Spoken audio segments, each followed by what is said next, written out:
Hello viewers, welcome to my YouTube channel daily life blogs থেকে জানাই অসংখ্য ধন্যবাদ। আশা করি সকলেই ভালো আছেন। আজকে তৈরি করব মিষ্টি কুমড়ার চপ। আর মিষ্টি কুমড়ার চপ তৈরি করার জন্য আমার যা যা লাগবে আমি একে একে বলে দিব। আর মিষ্টি কুমড়ার আমি স্লাইসটা পাতলা করে কেটে নিয়েছি যাতে ভাজতে ভালো হয়। আর এখানে মসুর ডাল আর সামান্য পোলাও চাল বেটে রেখেছি, আর সামান্য কিছু গুঁড়ো মশলা। ডাল আর চালটা আমি ভালোভাবে হাতের সাহায্যে ফেটে নিয়েছি। আর এখন এতে সামান্য পরিমাণ লবণ দিয়ে দিলাম, আর দিয়ে দিব সামান্য পরিমাণ শুকনো মরিচের গুঁড়ো, আর দিব হলুদের গুঁড়ো। আর এতে অ্যাড করব সামান্য পরিমাণ কালো জিরে। কালো জিরেটা দিলে চপটা খেতে ভালো লাগে।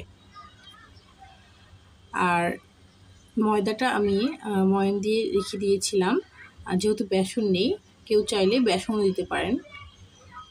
এখন আমি এগুলো সব একসাথে হাতের সাহায্যে মেখে নিব। খুব বেশি নরম করব না,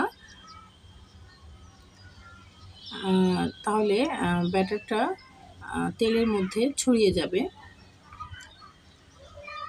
এভাবে আমি ব্যাটারের সাথে মিষ্টি কুমড়োটা ডুবিয়ে তেলের মধ্যে ভেজে নিব। তেলটা আমি আগেই গরম করে রেখেছিলাম। ডুবো তেলে ভাজলে চপটা খেতে মচমচে হবে। এভাবেই সবগুলো একে একে দিয়ে দিব।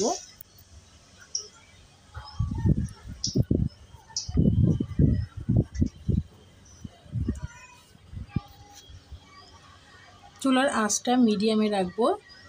হাই রাখলে দেখা যাবে উপরে পুড়ে যাচ্ছে কিন্তু ভিতরে কাঁচা থেকে গেছে। তো এই জন্য চুলার আঁচটা আমি মিডিয়াম রেখে দিব। এক পাশে হয়ে গেছে, এখন অন্য পাশগুলো আমি উল্টিয়ে দিচ্ছি।